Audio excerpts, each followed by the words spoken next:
super happy to be back at the Indian Brand Experience Centre, and today I'm going to be going through all the FTR range of Indian motorcycle. So I'd get you to stand here and just put your mic here for me, just to signify my hat height up there, yeah. Yeah, perfect, okay, cool. Good? Yeah, we're good. Right, cool, okay. Okay, welcome back to the channel. I've convinced Rocco to take me through the FTR range, and I think the big one of interest is the FTR Championship. That's right. So this is what I've got in front of me, Rocco. We've got a couple of FTR bikes here as well, more sort of the carbon road, and then we've got a couple of bits of special edition on the tanks, which we'll go through later as well, and sort of customization. But what's so special about the FTR Championship? So, as you may or may not know, the FTR's basically spawned from the modern day Wrecking Crew flat track racer team that you've got in the US, and the bikes are sort of loosely styled on that. This bike here in particular is to commemorate the past 5 years, because they've won straight 5 years worth of championships. So yeah, basically just been kind of all conquering. So this is loosely based on the carbon in some of the styling, but it's been taken back to a more kind of stripped down, raw version, similar to what the FTR1200 was when it first was introduced. And of course it's a limited edition bike, only 400 worldwide.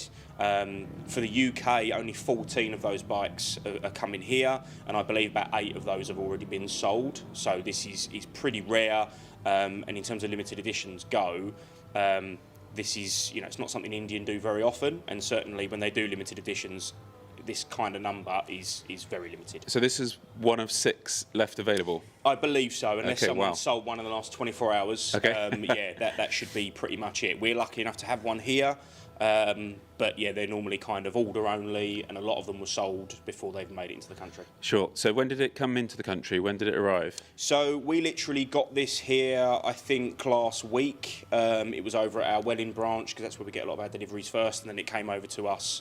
When was it? On Tuesday, I think it was.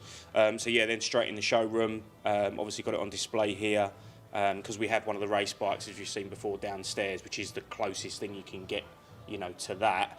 Yeah, having it on show here where people can see it, but obviously knowing that it's going to be gone soon, and then you're not going to see one again. So it takes, I can see aesthetically it's taken a few elements of the carbon. I can see obviously the carbon tank and the carbon, what would you call this? The cowl on the rear. The cowl. Yeah. But it seems slightly taller, and I think that's probably, like you said, it's got the back to the original sort of the larger wheels as well. Is that right? That's right. So they've got, I mean, you know, passing, you'll probably mistake it for a regular carbon. But what they've done is they've gone back to the 19-inch wheel configuration front and rear, which is what the original FTR1200 had. Now, for the standard carbon, they took that away to make it a little bit more road-friendly, which it definitely is. But if you want, like I say, the closest incarnation of something that you can feasibly get on the track, then with the wheels, the colouring of the wheels, they've gone back to the original custom Dunlop tyres that were made specifically for that FTR1200 that are, again, a little bit more kind of flat track style, so a little bit more slippy, a bit more aggressive, a little bit more fun, depending on how you look at it. And they've also gone back to the long travel suspension as well, that again is a little bit more kind of race focused, as opposed to the O-lens that you have on the carbon. So that gives you a higher ride height, so it's a little bit more in line with something like the Rally, which we currently do at the moment, which you can see in a bit. So yeah, a little bit of a higher seat height on there. So for some taller riders, they might actually prefer this. But then the rest of it, generally cosmetics, it's, as you say, the carbon's very similar. You've got the rear cowl, which is something that's an addition. You can get those as accessories for the carbon road bikes. You've then got, on the side of the tank, you've got a little gold flash, and then, which you'll be able to see later, you've got a nod to the last 5 years and all the championship winning teams on the tank, just, as I say, to kind of make it stand out from the norm. And in terms of engine-wise, is it exactly the same as the other FTRs? Same power. You've got the same exhaust system as you have on the carbon as well. The TFT dash is the same, so you've got the same rider modes. everything from that sense is the same. Power's the same. It's more the way the bike feels on the road. It's, as I say, a little bit more aggressive. And for the original fans of the FTR1200 who liked that sort of flat track sort of twitchiness, that's going to do that again. And you said in terms of price, it sort of sits in between the standard and the carbon. Yeah. Purely for the fact that they've changed some of the suspension to make it more like the original, but they've still got some of the carbon elements. So it logically sits between those two, I take it. Exactly. It's just a shade under the carbon road bike, mainly down to the suspension components because they're not as costly, even though they're better suited to this style of bike. So yeah, it comes in just a shade under 16,000. So again, for a limited edition that's going to be quite collectible, it's a really reasonable point to get in, to one of these bikes, because normally something like that, again, if you can find one, then the price can be quite prohibitive. This is pretty reasonable. That seems like quite a sensible offering as well to customers, because you see a lot of special editions, people really hike the price up because of the special edition piece. But actually, that seems like quite a sensible price, considering, and the fact that you've got the exclusivity of being one of a number as well. I think a lot of the time, what you can fall into with those, if you do it, if you do hike the price up and you make it a bit prohibitive, then unfortunately these bikes get bought. And it's the same with cars. They get purchased and then never used, so people don't get to see them. The idea with this bike is very much for people to, it's for riders. It's not going to go and sit in a garage somewhere and then come out occasionally for shows. This is something that's got to be used. Sure, and I'll have a sit on it in a minute if that's all right. Just to check the height. But in terms of whether people can come down, view it, and can they demo this bike? They can't demo this one. Okay. We have an FTRS, which will give you the same power and the same feel, but we also have an FTR Rally on demo as well, which will give you, I think, probably the most similar feel because of the ride height is similar. Okay. So I think between those two bikes, you'll get a good feel for it. Sure. Unfortunately, again, because of the rarity of these, you're not going to have one on demonstration. But if anything, it's only going to be better than what you can currently ride in our fleet. Sure. And it's okay if I just chuck a leg over it now? Yeah, go for it. Great.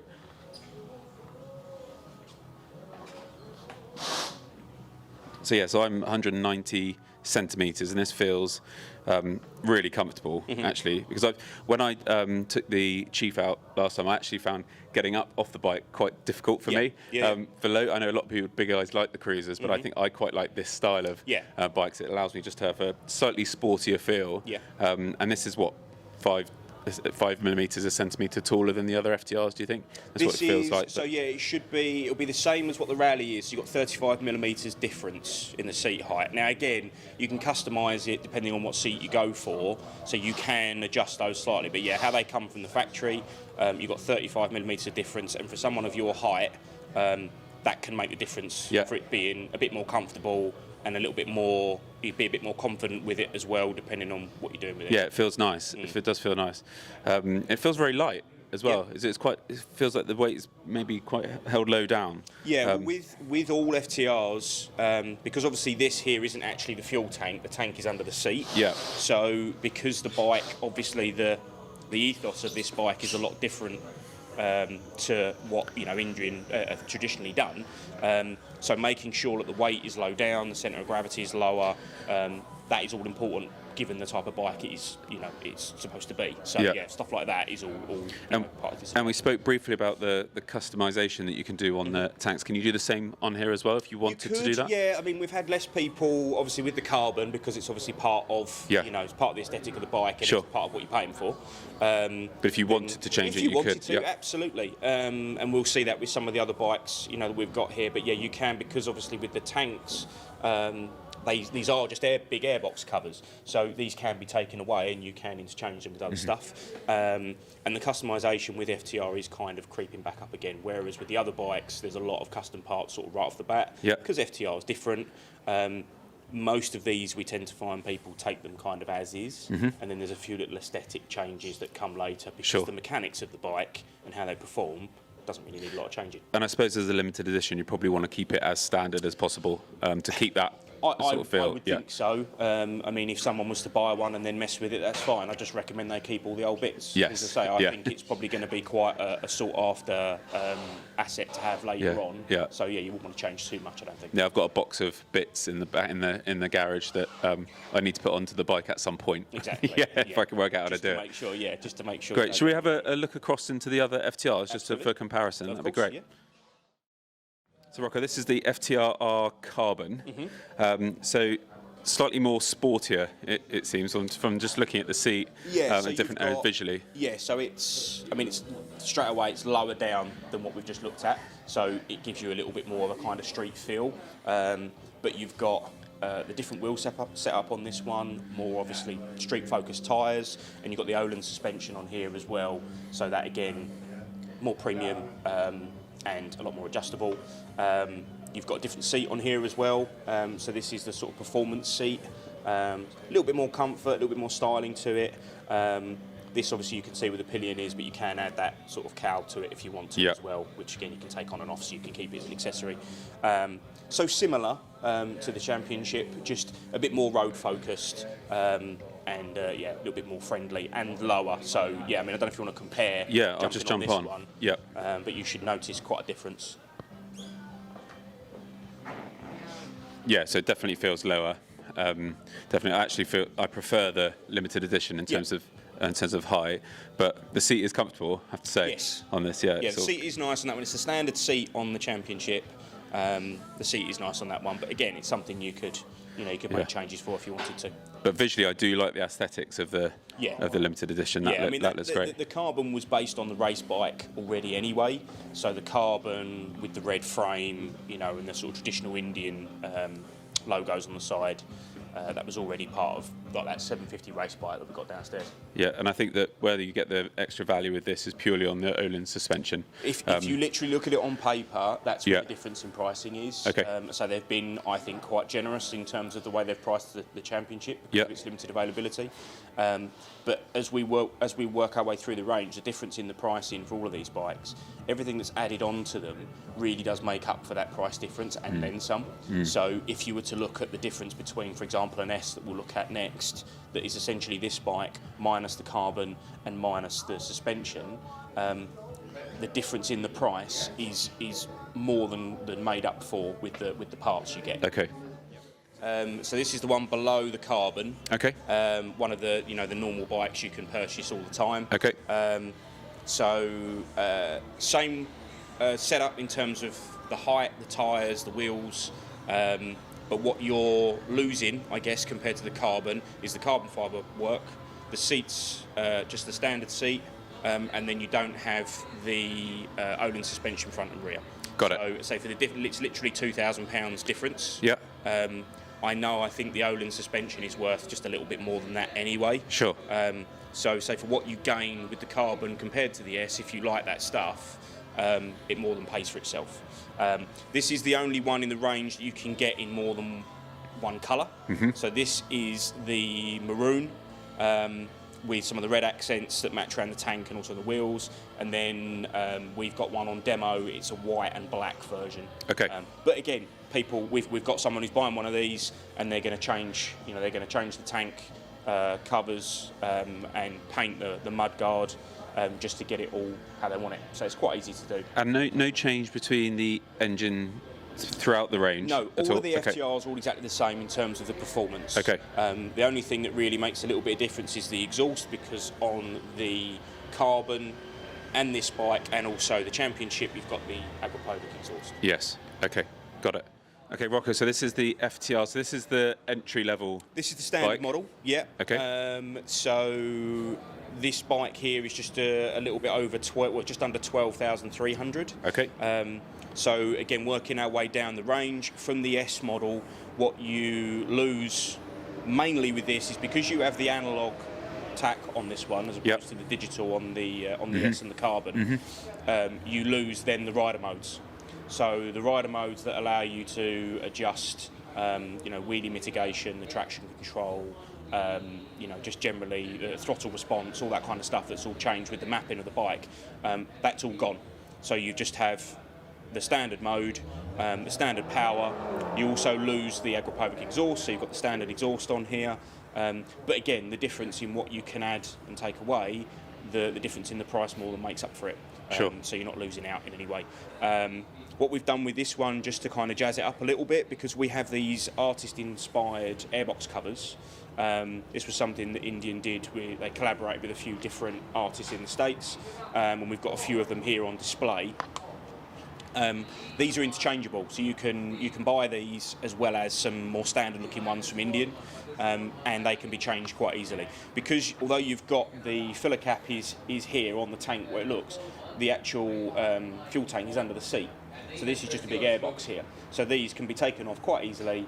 About 20 minutes to do this changeover with a set of Allen keys.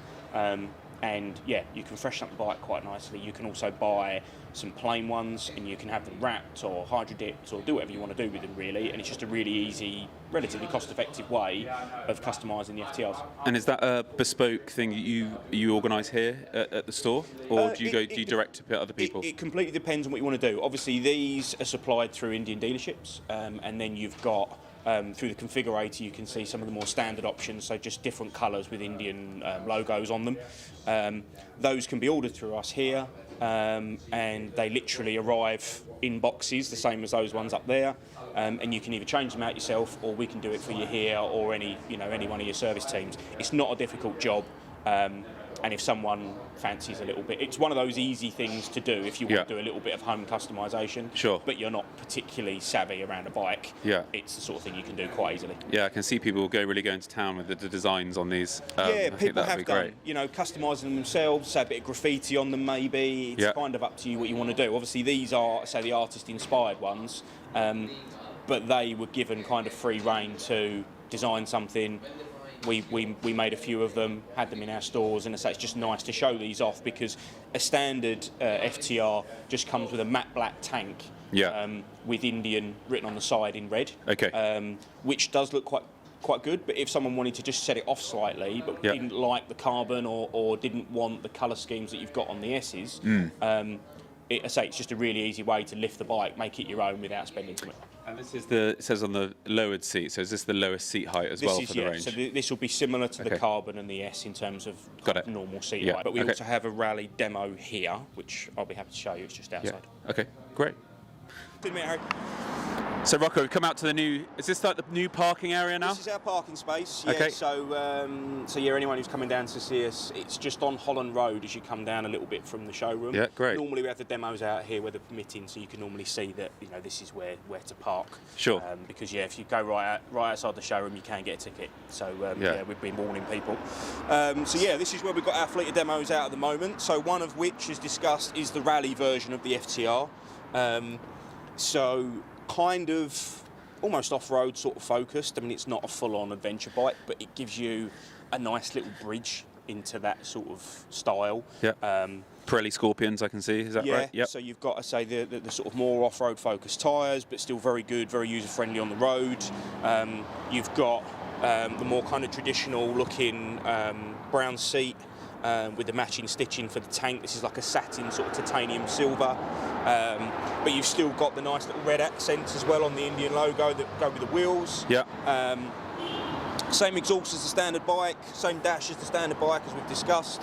You've got this little sort of half cowl here on the front, which is only you can get on the rally, but you can get it as an accessory. Which is quite a nice touch, and then what I really like about it, it's got the spoke wheels, which I just like those anyway. It's just a style. Are they 19 wheels or are they 17? Yes, 19s. Yeah. Okay, great. And so this is right if I put a leg over this one as well? So you should find a similar feel to that as you did the championship. Yes. Yeah. So this could be a bit of a more jack of all, perhaps. I think so. I think so. Yeah. So other than the 19-inch wheels, which has got similar to the championship model, and it's not got the Olin suspension, so it's more like the basic level of bike with the analog dash. That's right. So actually, riders got quite a good number of options between that 12 and 16k mark. Absolutely. To work out what type of bike they want, with the added addition of being able to customise some of the tanks as well. So exactly, and the same with the configurator. You can do quite a bit with these, so you can change them up a little bit to personalise them. The same with the rally as the other bikes. But as I say, for this style, this is not a great deal more than the standard bike. You're talking about, it's just a shade under 12.6 or 12.7, I think it is. So again, it gives you a completely different style of bike, but you're not paying through the nose for it. Yeah, great. Well, thank you so much, Rocco, for taking me through the FTR range. Pleasure. I definitely feel educated. Don't worry. I love the fact that you can do just a little bit of tweaks. You know, Yeah. a lot of people aren't engineeringly or mechanically minded. Yeah. And just to be able to change some of the aesthetics piece really quickly, really easy, is a really nice addition. Because I can imagine, especially with the tank covers, doing it for if you're going to do something like the Mali Rally on it, you could have a tank that you could just have for that event. Absolutely. Or different things. So that's a really nice piece. But it looks like an amazing bike. I'm looking forward to hint taking one out at some point. Absolutely. Good stuff. Thanks very much. Brilliant.